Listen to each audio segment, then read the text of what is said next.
Hi, today I will talk about the second part of the history of the Indian economy. इस part में हम second 5 year plan के बारे में जानेंगे। इस पार्ट में हम ये जानने की कोशिश करेंगे कि कैसे हमने अपनी फोकस को एग्रीकल्चर सेक्टर से इंडस्ट्रियल सेक्टर में शिफ्ट किया। इस पार्ट में हम नेहरू के कुछ आइडियाज़ को भी समझने की कोशिश करेंगे।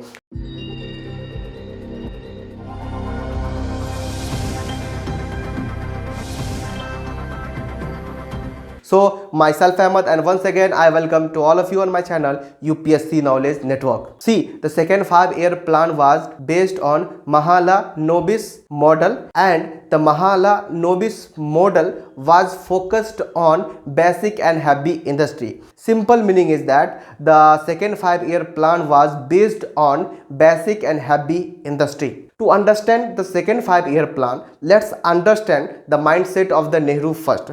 Second 5 year plan को समझने से पहले चलिए हम नेहरू के माइंडसेट को समझने की कोशिश करते हैं। देखिए, नेहरू ये मानते थे कि cottage and small scale industry के थ्रू हम पॉवर्टी और अनएम्प्लॉयमेंट की जो समस्या है उसको कंप्लीटली टैकल नहीं कर सकते हैं, जबकि ये एक गांधीयन आइडिया है। जबकि नेहरू ये मानते थे कि these are temporary measures. Nehru ये मानते थे कि यदि हम पॉवर्टी और अनएम्प्लॉयमेंट जैसी प्रॉब्लम को more quickly and effectively tackle करना चाहते हैं तो इसके लिए हमें इंडिया को फुल्ली इंडस्ट्रियलाइज करना पड़ेगा, जिसके लिए हमें बिग इंडस्ट्री और बड़े मशीन की ज़रूरत पड़ेगी। नेहरू ये मानते थे कि इंडिया जो है वो कॉलोनाइज्ड रहा है अंडर द ब्रिटिश रूल, जिसकी वजह से इंडिया का जो मोड ऑफ प्रोडक्शन है वो काफ़ी ट्रेडिशनल है। नेहरू ये मानते थे कि सिर्फ इंडस्ट्री के ही थ्रू हम इकोनॉमिकल डेवलपमेंट कर सकते हैं, क्योंकि एग्रीकल्चर इकोनॉमिकल डेवलपमेंट में ज़्यादा contribute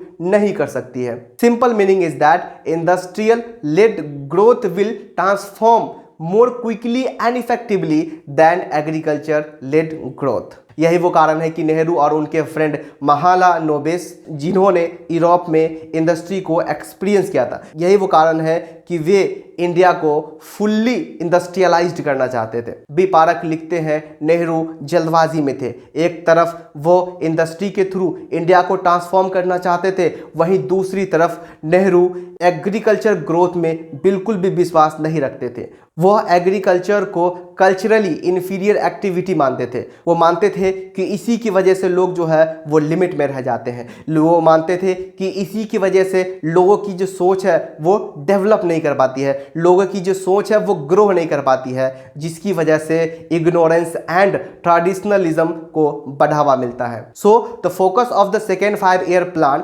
was on basic and heavy industry. See, the basic and heavy industries are those industries which are used for further production of the smaller machine. Example of the heavy industry such as the engineering industry, such as the auto industry, such as the machine tool industry. And remember, the iron and steel is the basic industry of India. याद रखिएगा, 1956 में हमने industrial policy 1956 को introduce किया, जिसके through बड़े बड़े industries को एस्टैब्लिश किया गया, जिस वजह से हमें एक्सटर्नल बोरोइंग भी करनी पड़ी। देखिए, सोवियत यूनियन से इंस्पायर होकर हमने 5 year प्लान को अडॉप्ट किया, because in the middle of the 20th century it is believed that if a country is an agrarian economy then that country is considered as backward economy. याद रखिएगा, रसिया से inspire होकर हमने 5 year plan को adopt किया, लेकिन in the middle of the 20th century में ये माना जाता था कि यदि कोई country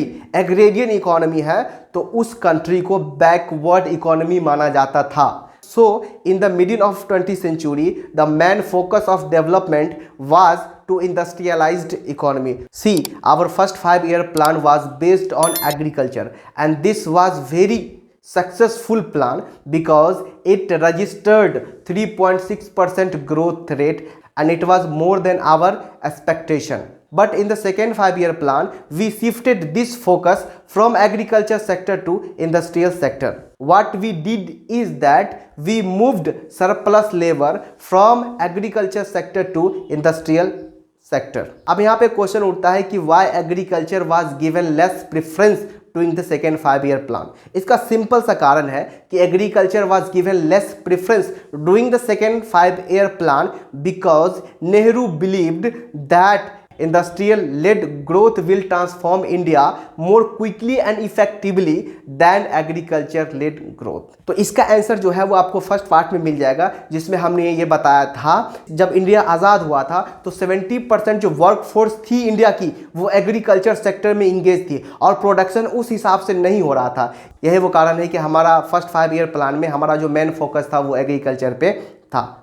See, there are 3 steel plants that were set up under the second 5-year plan. First, Bilai Steel Plant was established in Chhattisgarh and it was set up with the help of the USSR. Second, Rourkela Steel Plant was established in the Odisha and it was set up with the help of the West Germany. And third है Durgapur Steel Plant was established in the West Bengal and it was established with the assistance of the UK. And these 3 steel plants are still working in our country and producing lot of steels. See, at the time of independence we had shortage of electricity and through the second 5-year plan we were going to industrialize our economy. Thus Atomic Energy Commission was set up to sustain energy, in order to provide energy to our industry. And we set up the Tata Institute of Fund Research in Mumbai under the Department of the Atomic Energy. Expansion of railway lines took place under the second 5-year plan. Railway line का expansion किया गया था ताकि transport facilities को improve किया जा सके। Let's see the negative impact of second 5-year plan. First, पहला तो याद रखिएगा, पहला जो है वो shortage of the forex reserve देखने को मिलता है। दूसरा, Mahalanobis model is criticise on the method of borrowing of external assistance. तीसरा, ऑब्जेक्टिव ग्रोथ को अचीव नहीं कर पाती है। तो याद रखिएगा सेकेंड 5-year प्लान को इसलिए भी क्रिटिसाइज किया जाता है क्योंकि सेकेंड 5-year प्लान जो है वो ऑब्जेक्टिव ग्रोथ को अचीव नहीं कर पाती है। याद रखिएगा सेकेंड 5-year प्लान जो है वो ऑब्जेक्टिव जो ग्रोथ था उसको अचीव नहीं कर पाती है। ऑब्जेक्टिव ग्रोथ जो था वो 4.5% था जबकि इसने रजिस्टर्ड किया 4.2%। चौथा, इंसोलेशन वाज सीन अबाउट 30%। तो याद रखिएगा बेसिक एंड हैवी इंडस्ट्रीज को प्रमोट करने की वजह से जो फूड प्रोडक्शन थी वो डिक्लाइन हो चुकी थी, जिसकी वजह से हमें 30% की इंसुलेशन 30% तक की महंगाई को एक्सपीरियंस करना पड़ा था।